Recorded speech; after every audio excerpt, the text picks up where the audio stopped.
Just joining. Okay, let's begin. We have a lot to do. We gotta cover ground.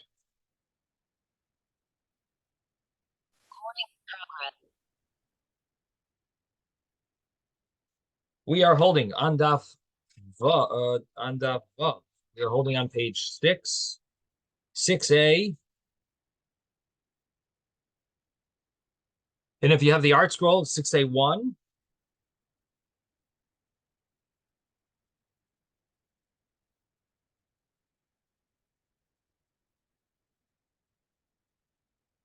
The end of the page, 6A1. Tanu Rabbanan Yere B'mar Cheshvan. If you're in the Gemara, we are by the two dots, the second two dots of the page. It is, I don't know, about 20 lines from the top. 20 lines from the top of the page 6A. Tana Rabbanan, the rabbis learned. Okay, we're doing our review now, so we're going a little fast. Trying to finish the parak, hopefully at the end of the week. So Tana Rabbanan, the rabbis learned. Yerid Bar Cheshvan Umalkush B'Nisan. We know in the Shema we have the Otzar as a Shemaim below Yamatar that they're Biasafta the Garnacha V'Sirishcha V'Tirah. It says in the Shema,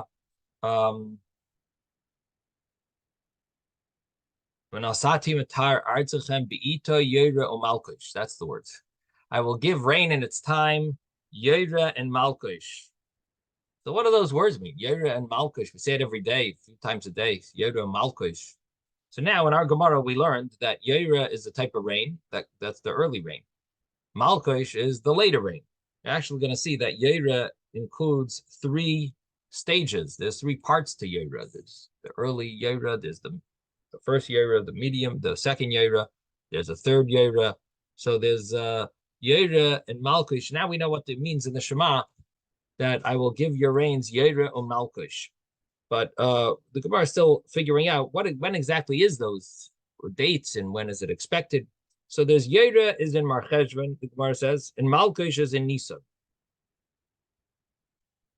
So the Yera is the first rains, Malkush is the late rains. So the way the typical Gemara or Brisa, the way it works is it asks questions. And how do you know this? And who says this? And maybe it should be the opposite. So here the Gemara does, the Brisa does this. It says, you're telling me it's in Mar Cheshvan, that Yera is Malkush B'Nisan, and Malkush is in Nisan. Maybe Yera is actually earlier in Tishrei, and Malkush is in Iyar. Maybe that's when the first rain should be really in Tishrei, and Malkush should be in Iyar. Rashi adds in because then there is still stubble and straw. So Talmud Laima, the pasuk says that the Itay in its time. Yera is in Cheshvan, Malkush is in Nisan. That's really the proper time for it, and it's the perfect time for it. And therefore, that's what it means. It's not going to rely on the fact that for some things, maybe there's still some straw in the field. That's not really the proper time. You want to call it the proper time, then Yera is Cheshvan and Malkush is in Nisan. The Gemara continues.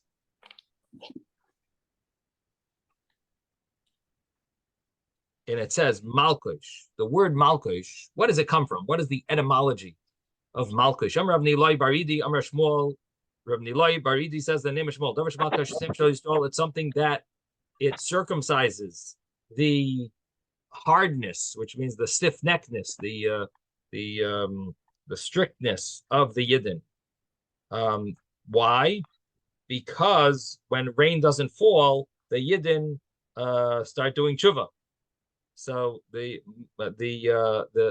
Malkush is a very important rain, and it gets us making sure that we're doing the right thing. Rabbi Shmuel Tana, the Beis Medrash of Rabbi Shmuel learned, it taught Davar Shemamali Tvur B'Kashya, something that the rain of Malkush is the rain that fills the Tvur, the grain, B'Kashya in its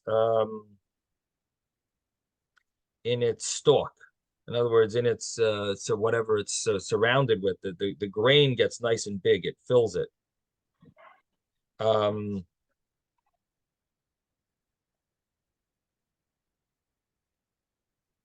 Basisa Tana and the Brisa was learned, was taught that this rain, Malkoish, comes from two words, Malilois and Kashin. It comes from these two types of the stubble and the straw that Malkoish is really, it rains on those. You know, that's what it really helps those grow. It falls on those because those are what is still in the field at that time. They're still there at the end of the rains. The rabbis learned another brisa. It says Yer is in the Cheshvan, Malkush is in Nisan. Maybe Yer, the first rains maybe are in Kislev. Tamlever Beita. It says in its time. Yer Beita Yer Malkush. It says in its time. When Asati Esab Sati Matar Artzacha Artzachem Beita Yer Malkush. It says in its time Yer and Malkush. So Ma Malkush Bitaf Yer Beita, just like Malkush is in its time. Also, Yeira means in its time. In other words, going on both. The word is going on both, and it has to be the meaning of it is the when it's good, when it's appropriate, and basically Cheshvan and Nisan are the appropriate times. So that's one brisa. Tanya Idach, another brisa. Yeira Cheshvan Nisan to Rameir.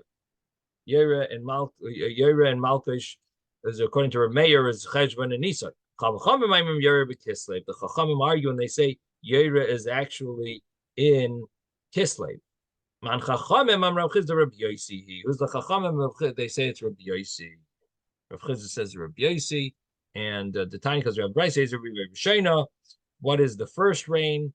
So in other words, the first rains meaning the Yeira. The three rains of Yeira. So we have this three-way argument that the Gemara is going to tell us now. This should be, it's I'm going fast because I believe everyone knows. If you don't understand something, please stop me. But we've gone over this a few times already. So the first rains, the Yeira, there's three times to them, and at least this is the way Rashi learns this Gemara. That is the Bechira. The early one is B'Shleisha Cheshvan, according to this opinion, Meir. The first one is the third of Cheshvan, Menas B'Shivabay. The second rain is on the seventh day of Cheshvan. Afela, the later one, the third of the Yeira rains is B'Shiva Asabay, is on the 17th of Meir. Rebudam B'Shiva is Yudzayin Vesrim Shleisha. He has three later dates. He has starts at the 7th and the 17th and then the 23rd. Rabbi Yosi Rabbi Yudzayin Vesrim Shleisha Rosh Chodesh Kislev. Rabbi Yosi says the 17th to 23rd in Rosh Chodesh Kislev. So this is agricultural law rules of when is the best time for it to rain, when is it appropriate for it to rain, and these rabbis debated that. Obviously, they knew, they must have understood agriculture, and each one felt that this is the appropriate time for the first rain, the second rain, and the third rain, and this is the best, most beneficial way it should be. And Rabbi Yosi seemed to follow the latest. Rabbi Yosi seemed to hold of the latest, the latest option. The other rabbis are earlier than him. So according to Rabbi Yosi, the third rain ends up being on Rosh Chodesh Kislev. So according to the statement that we just said, that the rabbis hold Yeira in Kislev, what he's saying is that the final Yeira, the final rain of Yeira, which is probably the most important. If it didn't rain the earlier ones, this would be like the most important one. This is in Kislev. This would fit with Rabbi Yosi, and because Rabbi Yosi says the third one is in Kislev. Yosi also held this way, that when do the scholars start fasting? So we had a different opinion. The 17th of Cheshvan is more famous. It's the Mishnah.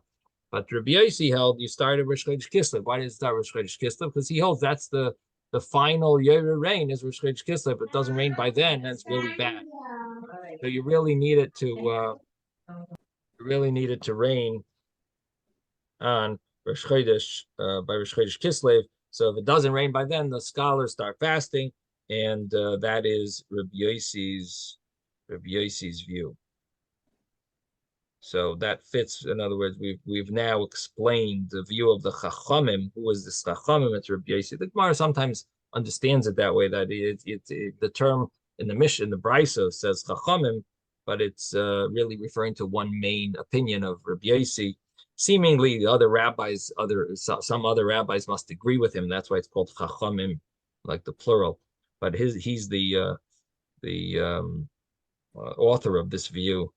So so we see that Rabbi Yossi's view is mentioned in this brisa as well. Now the Gemara now says Amar Chiz halacha Rabbi Yossi. Chiz says halacha is like Rabbi Yossi, which according to that would mean it's a little problematic. Because according to that, it would mean we should start asking for rain on the first the first opinion, first date of his. What's the first date of Rabbi Yossi? The 17th of Cheshvan. So Rav Chisda says Allah is like a Rabbi Yossi. Do we really follow this? So there's room to say there's another Mishnah, Stam Mishnah, that seems to argue with this. So maybe we don't follow this Rav Chisda's what Rav Chisda said the halacha follows. Rather, we go according to another opinion. According to Rav Chisda, it would seem like you should ask for rain on the 17th of Cheshvan. But that's the way Rav Chisda paskin that like Rabbi Yossi.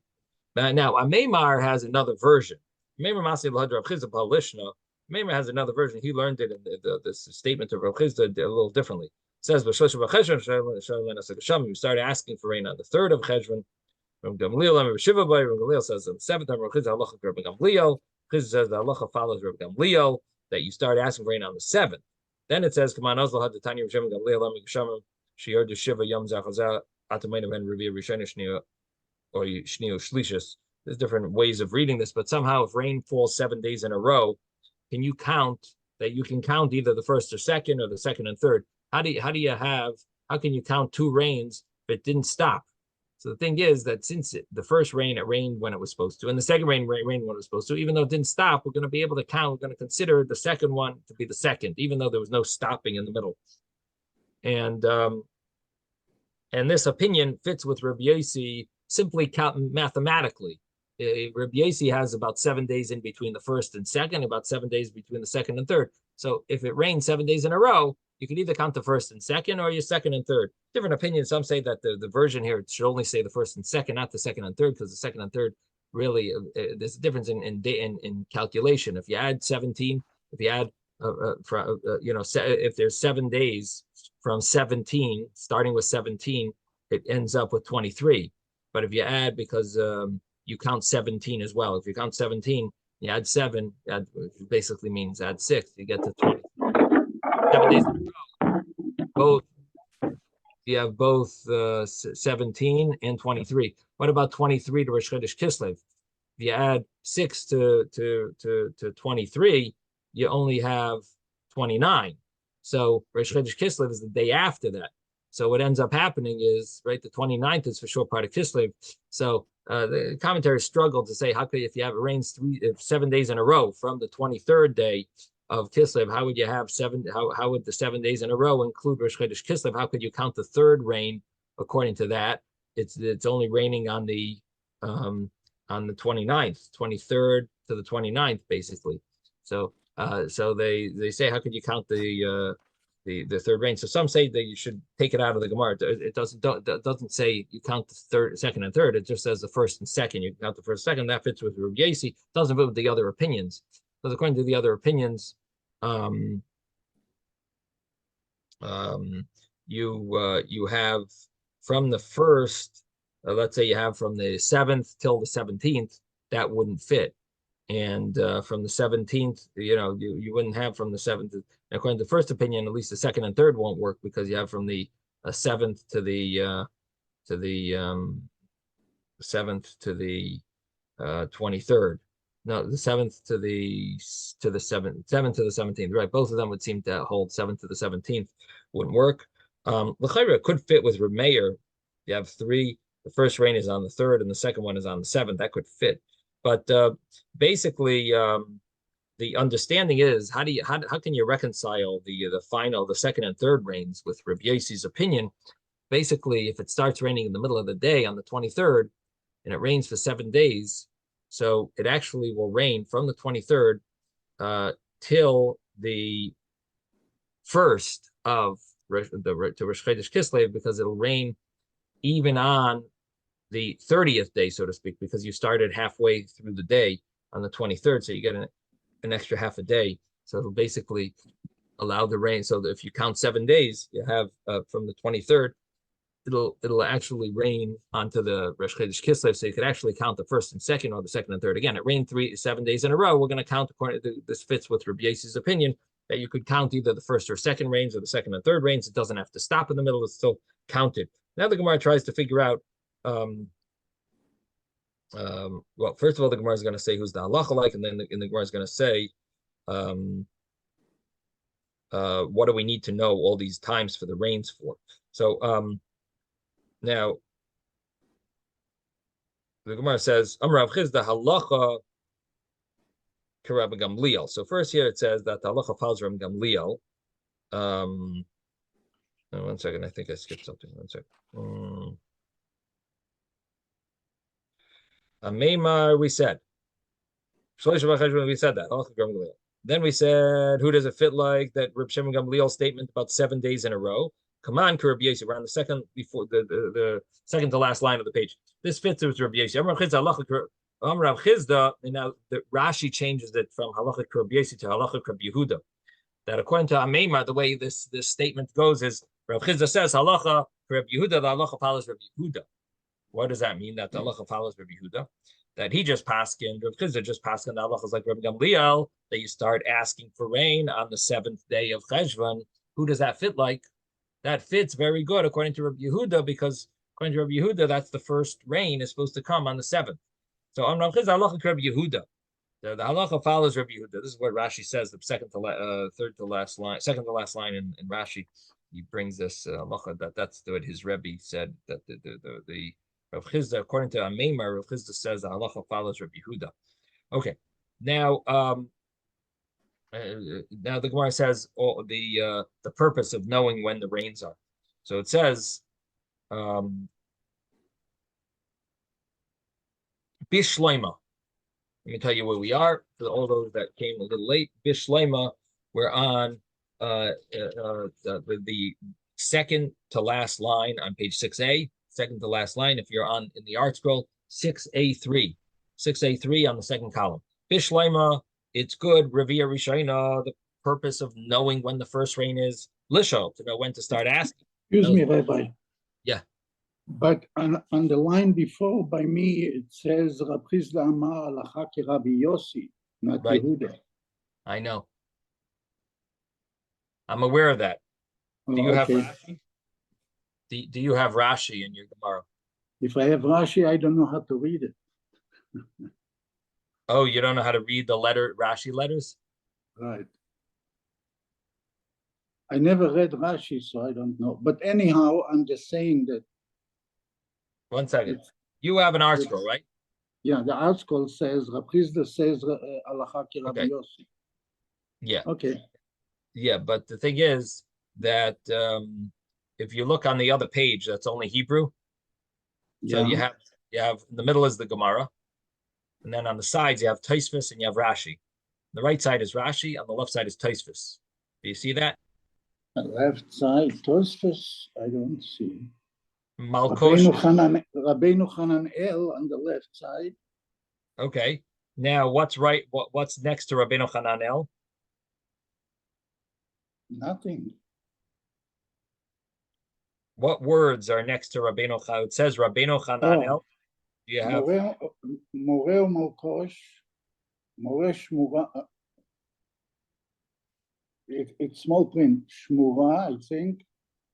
Et habriot, shemoreh et habriot, leatiach menotehen. That's what Rabbi Hananel is saying. Yeah. But I have nothing next to that. You don't have Rashi that goes all the way around the Gemara. It's like it surrounds the Gemara. The Gemara is the middle. Maybe it's a different print. The addition, it's a Schottenstein. Okay, whatever. Fine, no problem. No problem. Anyhow. Yeah, I was going to show you where it says, but this is how Rashi learns it. He says, "Nira l'Rebbe the Hachi Garcina." It seemed to my Rebbe that this is how it should be. The text should be Amar Rav Chizda halacha Rabbi Yehuda. the Amar Okay. Bechira B'Zayin Cheshvan, that he says that the first rain is Zayin Cheshvan. So I'm just following Rashi's translation. There are other That's commentaries Rashi. here, Okay. different ways of learning it. Okay, so the Gemara, we're on 6a3, or we're on 6a in the Gemara, second to last line. Bishleima Revir Rishona. It's good. The first rain, we know why we need to know when it is. Lishol, to know when to ask for rain, that you would ask for rain when the first rain comes. That's when you're supposed to have that rain, so you should start asking for rain. That's to ask. Shlishas, I know what the purpose of knowing the third rain is. That's to know when to start fasting. The Hasanis means the scholars would start fasting at the time that the third rain was supposed to come, and it didn't come, so they would, if the rains haven't come yet, so then they would start fasting. But Shnia Lamai, what do we need to know this time of the second rain? Remember, Zera says it's L'Nedorim. We need to know it because if a person makes a vow. If now we learned in the Mishnah, Tractate Nedarim, a Noider Adar Gesham person makes a vow until Geshamim. So if he makes a vow until the rain, what does that mean? Like he's not going to have benefit from, let's say, he's not going to eat chocolate until it rains. So when is he prohibited until? So the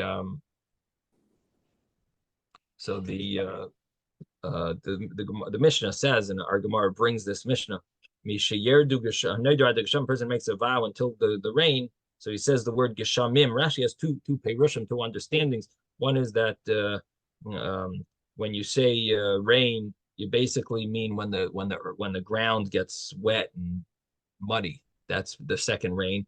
Or when you say rain and you use the word geshamim in plural, it means the second one. So there's two reasons why it would mean the second one, either because the second one is when it gets muddy and people can't really becomes you need boots to walk around or whatever. It becomes disgusting in the ground. Or the geshamim is from the plural. But a person makes a vow until the geshamim. So it's mishayerdu geshamim ad sheteru v'yashnia. You're prohibited even when it rained already, but until the revia shni, until the second rain, then that's when you're finally finished your vow. So why do we need to know the second rain? Because the second rain is applicable to know when it is, so that you'll know when your vow is going to be over. Rav Zvid Amar Lazeisim, you need to know the second rain because it applies to the laws about olives. Now we learned in a Mishnah, when everyone permitted to take leket shichem peah, basically the gifts that were given to the poor. At some point, if they don't take them, then they become free-for-alls. And when is that? When are people allowed to take these gifts to the poor? The leket is when they forget. When they're harvesting and some drop, shiklas, things that if they forget they forgot a bundle or two, and peah is the corner of the field. When are these parts of that we leave for the poor people to come and get? When is it permitted for anyone to come? It's a free for all now because the poor people don't want it anymore. They gave up hope. They're not interested in it. So when can you take it? So when it comes to the regular trees, it's when the nemushais, which we'll soon see. There's two opinions what nemushais means, but once they come through, anyone can come afterwards. It's like don't expect anything left after the nemushais come. We'll soon see what nemushais are. Two opinions. The parative oilais when it comes to the grain, the grapes, and with the types of gifts to the poor from grapes, which are peret, which is individual grapes that fall off, or oilolais is the clusters that aren't really considered good clusters. Those you have to leave for the poor. So when are they permitted to anyone to take? When the poor people come and then they come a second time. Once they come a second time, then no one's going after the poor people are not running to come anymore. It's like free for all. But and here we needed to know what about olives? When olives, now you have to remember that olives are they're ripe much later than the other fruits, and therefore we don't follow the same rules of when the people come and the mushes come. it follows a different thing. We should tear via shnia. The olives follow the rule of once the second rain comes, that's when it's free for all, and until then it's not. Until then you can't take it, but once the second rain comes, that's when you can, Everybody. and anyone is permitted to take it. We did ask over here Rabbi Kiva Eger's question about why doesn't the owner of the field uh, take ownership of it, because it's in his property. There's a concept that your property you become the owner. If your property, something's in your property, you automatically. So how do we allow anyone to come and go take this stuff if the owner of the field maybe should automatically become the owner of the leftovers? So But that's the leket. It doesn't matter. It was for the poor. He wasn't supposed It to take was free. but now it's a free for all because the poor people gave up hope already. They took as much as they wanted. Now you have a little few pieces left. Let the owner of the field become the owner, right? He should be the owner. So Kiva Eger ends with a kasha, but one of the commentaries wants to say that maybe because it came to his field when it wasn't ownerless yet. So since while it's on his field, it became ownerless, we don't say that his field takes ownership. It's only if it arrives on his field, if it arrives on his field and no one is and it's ownerless, then he automatically his field takes ownership. But if it came there with a different under different ownership and then it became ownerless, we don't say that that's an interesting thought. And we won't say then that the owner of the field becomes the owner. Anyway, that's a discussion here. So bottom when line they is, say, "Oh, don't they mean animals or people or anybody?" anyone can take it. Well, we can't. It's hard to make rules for animals. I've never seen a Shulchan Aruch for the animals. In other words, you can't tell animals what they're allowed to do or not. The animals might take it no matter what. The question is for people to come and take it. That's who we're really dealing with. I mean, you try to tell your squirrel, try to tell the squirrels not to eat from your avocado tree. It doesn't Well, help. there are ways to keep them from eating, Right, right. But anyway, so here we're talking about when is it permissible? It's really permissible for people to go and take. So this is after they give up hope, and by olives, the time for that for olives is this Revia Shnia, the second rain is when they it's when it's free for all now. And they bring down the reason why why it follows this time once the second rain comes is after the second rain the olives get ruined, and so basically the poor people give up hope. So that's the understanding. Okay, so then the Gemara continues and says that another explanation that Rav Nachman. 1 second. Okay, my nemushas. The Gemara asks, what are these nemushas? Well, they come and somehow after the nemushas come, no one comes afterwards to take any more of this free produce for the poor. No one wants it anymore, and now it's free for all. What are these nemushas? It's the old people who come on there and with their canes. When they come with their cane, they're in no rush. They holding onto their cane. They can look around and they really give a good look. Because they give such a good look, so basically they don't leave much. There's not much left after them, and because of that, they're walking slowly with a cane. You walk slow, so you can see more. See more. That's right. That's the point. They're holding on their cane. They're walking slow, and they have time to see every little detail of anything that's able to be used and grab it. So that's the first opinion. Rabbi Yochanan. Rabbi Shloka says it's the Lakuti Basa Lakuti, those that come after the others that come, and it's referring to. Rashi explains that it refers to the father and a son. The poor man brings his son along to get everything to walk after him, because once they come through, there's nothing left between the father and the son. The son grabs he takes whatever the father missed, and they basically clean the place out. So anyone that comes after that is it's free for all. There's a question if there's really an argument between Rabbi Yochanan and Reish Lakish. Could be they both agree with each other because the Rambam paskins like Reish Lakish, even though normally when you have an argument Rabbi Yochanan and Reish Lakish, you're supposed to paskin like Rabbi Yochanan. So they explained that the reason whether the Rambam picked Reish Lakish here is because they're not really arguing. They both agree that once these nemushas say either one, however they come, they come. The old man comes on his cane, or the poor father comes with his son, and they go and wipe everything out. They take everything, clean everything out. So once either of them come, then that's it's free for all now.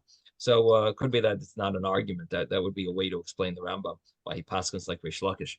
Okay, Rav Papa says, you know why we need to know when the second rain is? You need to know because in order to walk in the pathways, in the permissible pathways. Because Master said, there are certain times you're allowed to walk on basically other on these. Yeah, there's certain times you're allowed to walk on these shortcuts that are going through other people's fields, and that is when it's not going to ruin. It won't ruin their crops, their saplings, their different plants and things. So when does that apply? It's until the second rain. Once the second rain comes, it would ruin their stuff, their produce. So you can't take these shortcuts. So until you need to know when the Revi'ah Shni is. Rav Nachman Yitzchok Amal Lavar Perish Shvius. Rav Nachman Yitzchok says it's really you need to know when it is in order to destroy or to make hefker, the fruit of Shvius. Different opinions of exactly what you do with Perish Shvius after it's not available in the field anymore. So there's a concept of biur. You have to get rid of it, but does that mean to destroy it, or does that mean to make it hefker? The different opinions. The Rambam and the Ravid seem to hold that it's more. You have to be more machmir, and you have to get rid of it. Different even within them, there's an argument. The Rambam and the Ravid, but the other opinions, and that's what we paskin. It's you make it hefker. At a certain point, you make it hefker, and once it's hefker, it's ownerless. Then you could go and take ownership of it. So until when do you have to? Until when can you benefit from the stubble and the straw? So this is what's the time when the stubble and straw are the limit? When's the deadline?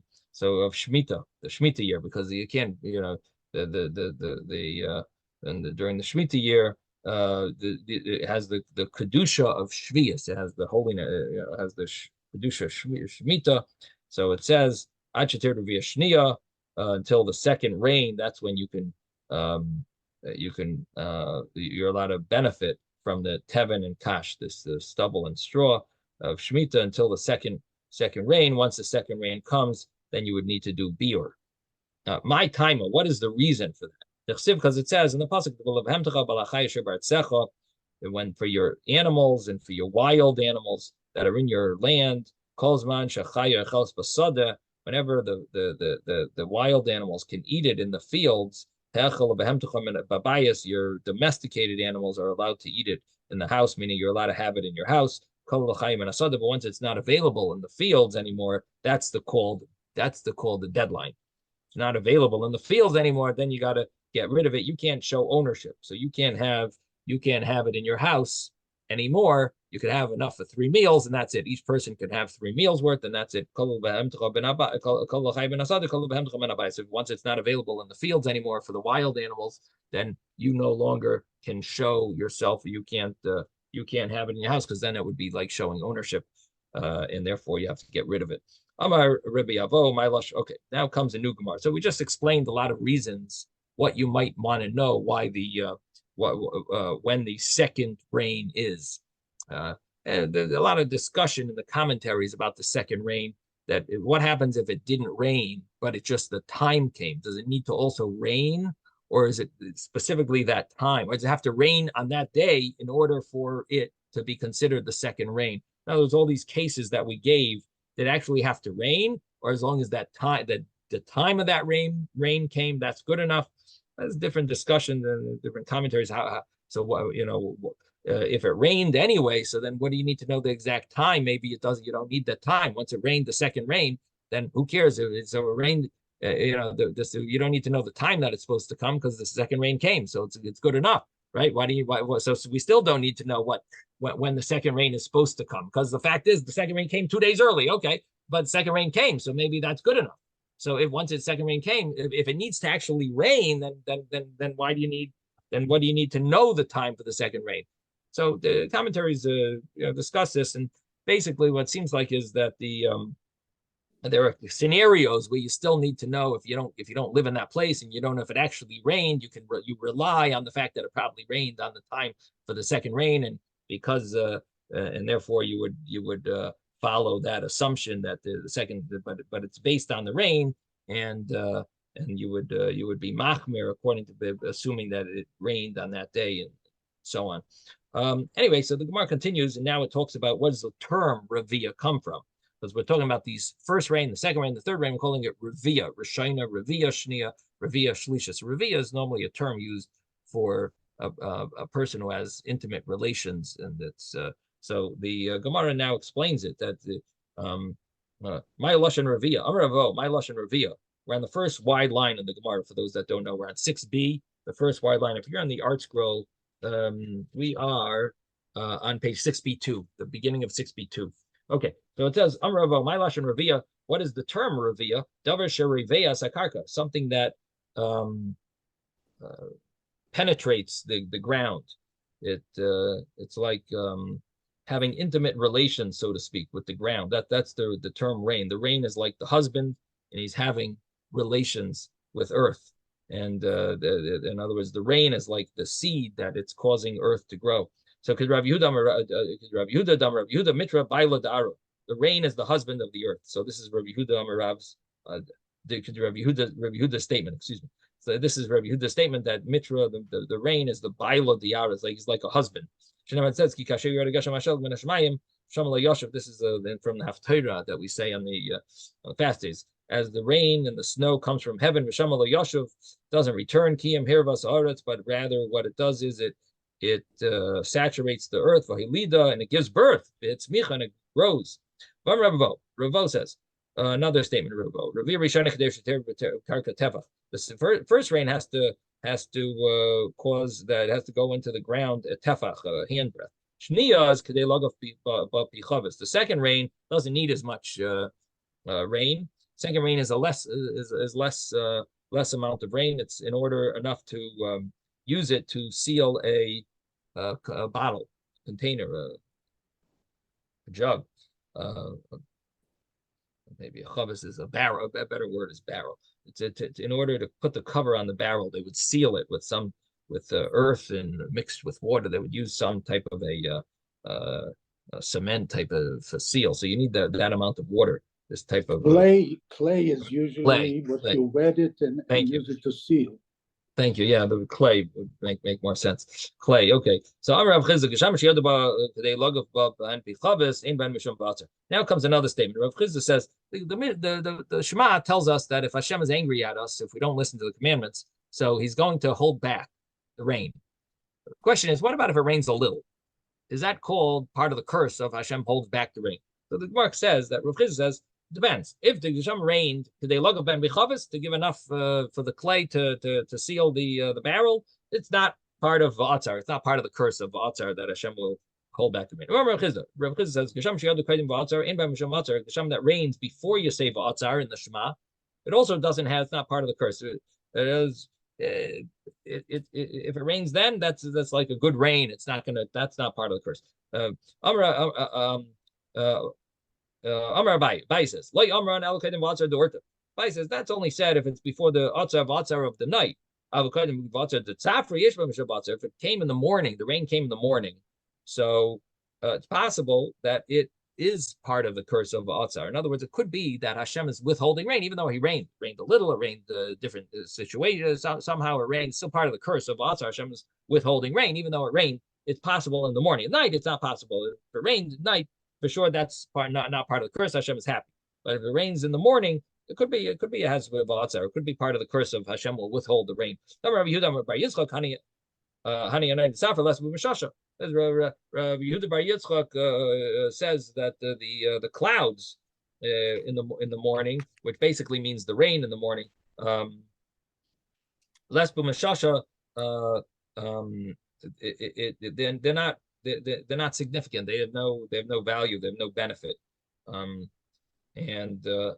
therefore, it could be that it's a bad. It could be that it's a bad rain. It could be part of the curse of Atzar. What can I do for you? Ephraim, Yehuda. Yeah. What can I do for you, Yehuda? Chascham kanem biker. Your kindness is like the clouds of the morning. Like it's worthless. It's ain by mamish. Rashi says there's no value. And speak Hashem is angry at them there. Amalei Rav Papa Abai. So Rav Papa asked Abai. Rav Papa says, there's a famous saying that people say. Well, Amri Inchi, people say, but miftach bave mitra, when you open the gate and you see rain, bar chamra, you tell the donkey driver, moich sakoch, fold up your sack with gani and go back to sleep, because there's going to be so much produce that you're not going to be able to sell all your grain. So in other words, it's a good year. So this is a blessing. If you wake up and it's raining, that's a great blessing for the world, because there's going to be a lot of going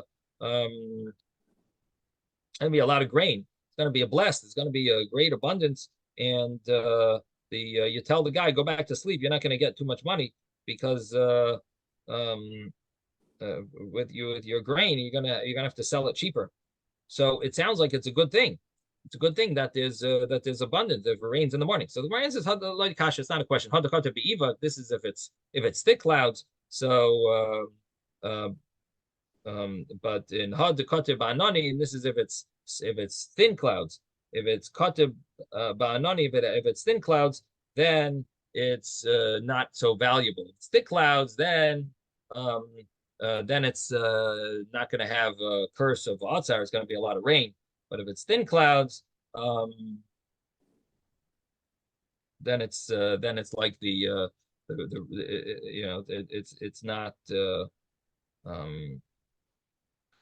it's not significant.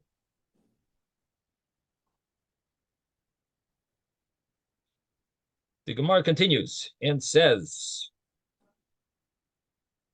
I'm Rabbi Yehuda. Continuing with this theme that the rain is considered the husband. So good as a year that Teves is a widow, meaning that the husband, it doesn't rain. The husband's not there. It's not raining. So some say the Levi Tarbitzi. Some say that it's in order that those places that you have Torah, they're not empty, because people can travel and they can they'll be able to get there and to learn Torah. Or another pshat is like Levi Tarbitzi is these gardens that they you can't handle too much rain, so it's good for them. So it's like Levi Tarbitzi, they won't be empty. They'll be produce there. So it's good if there's not too much rain in Tevis, or there's no rain in Tevis. Tevis is considered, if it's a widow, meaning there's no rain in Tevis, in the month of Tevis. Now the Gemara says, some say the reason is because there shouldn't be this problem of shidafin, which is that the grain gets wet and then it's basically ruins the grain if there's rain in that time, and it could make a problem. So the shakel shadafna shouldn't take the earth, the ground, the grain will not get attached, will not cause the if there's rain. If there's no rain, then the grain won't be stuck with earth attached to it.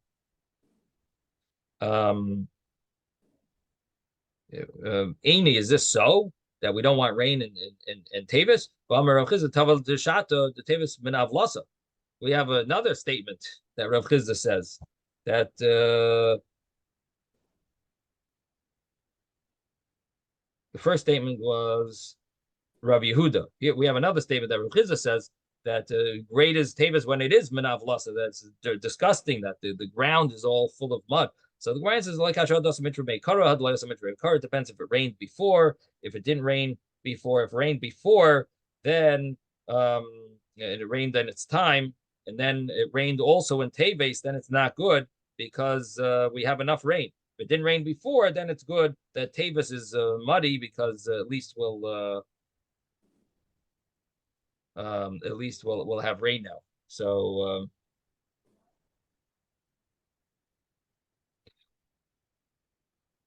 that's one way of learning it. Rashi brings another interpretation as well that good as teves, that it's minavlas. If it rained before, then it's good that it's minavlas. In other words, it rained before, but it's not raining now. In other words, when it rains in teves, it's not good. Because it's minav good is teves, that it's that teves is minavlasa from the rain that it had from earlier. And okay, so what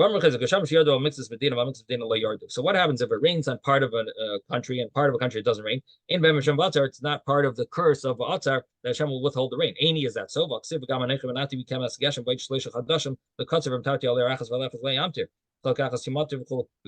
Brings a whole pasuk over here that that it's like a curse if it rains on part of the city and the part of the country doesn't rain. It says that they're both a curse. So in other words, the part that gets rain, the part that doesn't get rain. So how could we say before it's not a curse at all? It's not part of the curse of Azar. Here it says both are. So the Gemara answers that hadasa tuva hadasa could be boiled. It depends if it came a lot or it came only what they need. Then it makes a major difference. So if it comes a lot, then it's they're both a curse. If it's what they need, so the country that has the rain, it'll supply the other country what it needs. But it comes too much, I guess it ruins it. So Rav Ashi, Dekanami Daksiv Timater Tehei Makom Mater. You could be medayik it in the words of the pasuk that to hate makom mater, that timater, you're going to make a lot of rain. It's going to cause there to be an abundance, to be a place full of rain. That's a problem. Mami, no. We hear from this that's the difference. That's the meaning. So in other words, we're differentiating between these scenarios when it's good, when it's not good. So now the Ravo now tells us, what about the bracha for rain, about rain? When do you say this bracha? So it says, when the groom comes out towards the bride, that when the rain falls so much,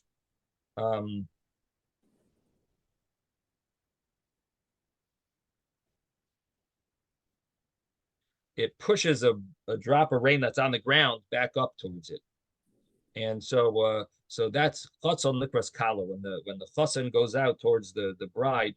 In other words, and it rains so much that that when it rains, it sort of like bounces. It causes another drop to bounce back up.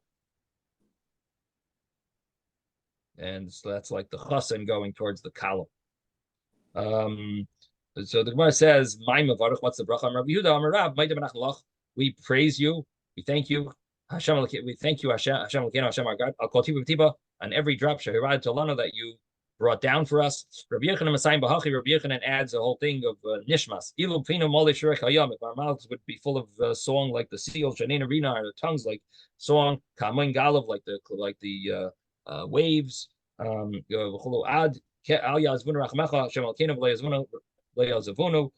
Don't let your mercy be removed from us, and don't forsake us. So the Gemara, blessed is Hashem, for what it's supposed to mean is abundance of things, but the Gemara understands it to mean a majority of things. So the Gemara says, like holidays, it's only majority, but not all. Isn't all things we're supposed to be thankful to Hashem?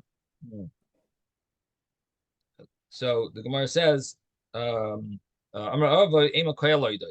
Rava says keloidos. You should say the God of oidos of thanks, that we have a lot to thank Hashem for, and Hashem is the God of all the thanks. So that's what you should say instead of Rav oidos. Rav Papa says no. Rav oidos also means abundance of things. So he says Hilkach Nimrinu. Therefore, now we turn the page. Nimrinu Latarvayu. We'll say both keloidos, Rav oidos. He's the God of praises, and he's the abundance of prayer, many thanksgivings. So we mentioned over here that Rav Papa merited to have children because many children that because he wanted to make peace between the rabbis always, so he merited to have his 10 children, because there's 10 places in the Gemara where he sort of makes peace, and he sort of like says, let's follow both, and so on. So that's the statement of Rav Papa, that he wants everyone to follow all the views. Ravo says, great is the day of rain, more than Tchias HaMesim, more than the resurrection of the dead. Dilu Tchias HaMesim LaTzadikim. The resurrection of the dead is for the righteous. But the Geshamim, the rain, is whether for the righteous or whether for the wicked. So that makes it even greater, because it benefits it benefits everyone. Now it sustains human life. Now no, that's it. Okay. This argues with the Rabbi Yosef. Since rain is equal to Tchias HaMesim, Kavua b'Tchias HaMesim, they established it in Tchias HaMesim. So in other words, according to Rabbi Yosef, it's equal, because he says it's like Tchias HaMesim, because, and this is where Rashi says over here that it's like it gives life to people. So it's similar to Tchias HaMesim. The first opinion was that it's actually greater than Tchias HaMesim, because it even gives life to the Rishonim, which I guess means it gives them an opportunity to do tshuva. Gives them so Amar Rabbi Yehuda. Rabbi Yehuda says, "Gadol Yom HaGasham Kiyam by Torah, great as the day of rain, as the day that the Torah was given." As it says, Yarav Matalitchi, it drips like rain. My lekach. Vein lekach ad Torah. Lekach refers to Torah. So the Torah drips like rain. So it's, in other words, it is the day of rain is similar to the day that the Torah was given. How do we know that lekach and Torah, that the word Torah means that it refers that it could be called lekach, which we translated to mean my teaching, because you take messages from it. So lekach. So how do you know lekach is Torah? The Shneimah says, "Lekach Torah nasati lachem." I gave you a good lekach. Don't forsake my Torah. So you see, lekach and Torah is sometimes called lekach.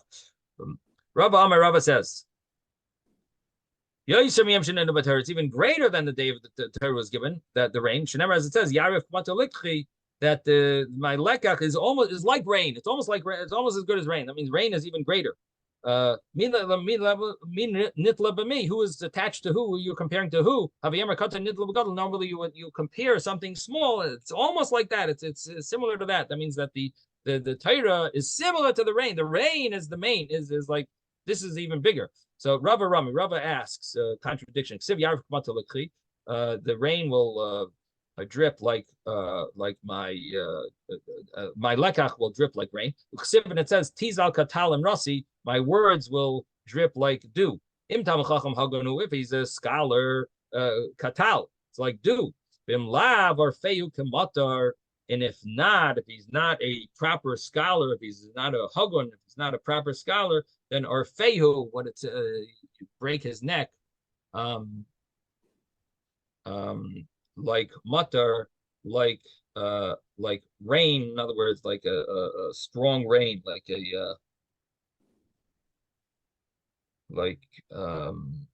I guess like a hurricane rain. That's the meaning of the pasuk Yarif. There's a Talmud Chacham that's like Tal, and there's a Talmud Chacham that's like that you have to treat him like the rain, like a heavy rain. So the Gemara continues. It says, Tanya Hayr Rabna Aimer. Rabna used to say, if you learn Torah Lishma, the Torah becomes like a medicine of life. It's like a something good. It brings health.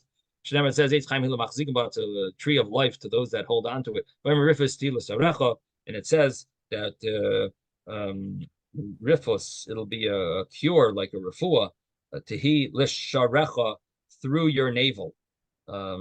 And it says, "Ki moitzi matzachayim," person who finds me finds life.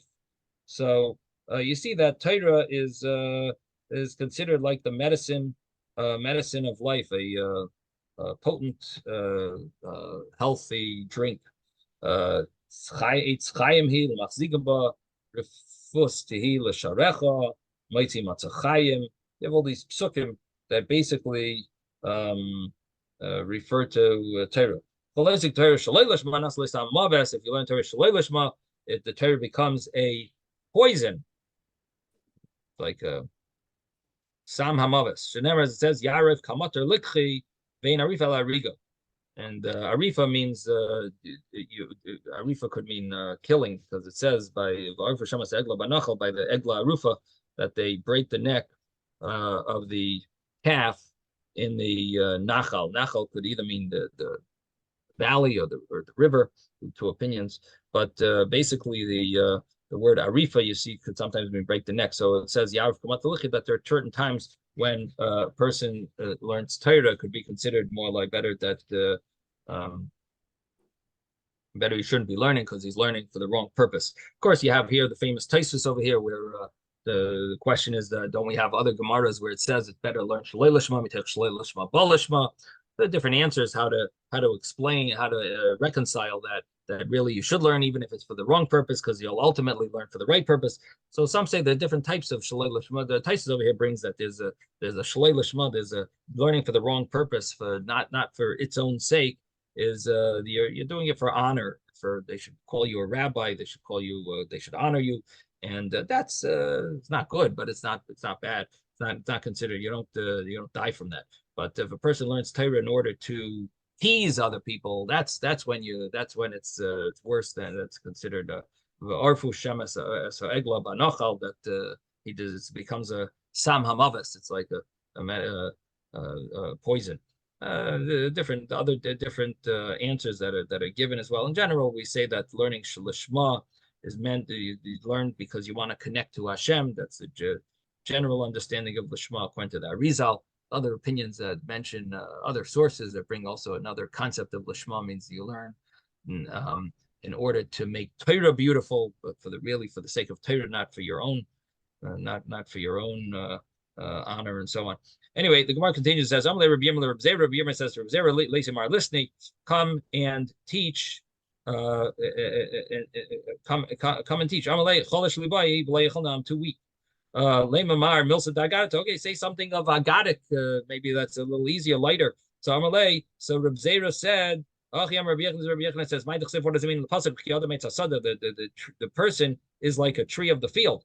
Is a person a tree? Because it says, it says, from you eat from it, and you may not cut it down.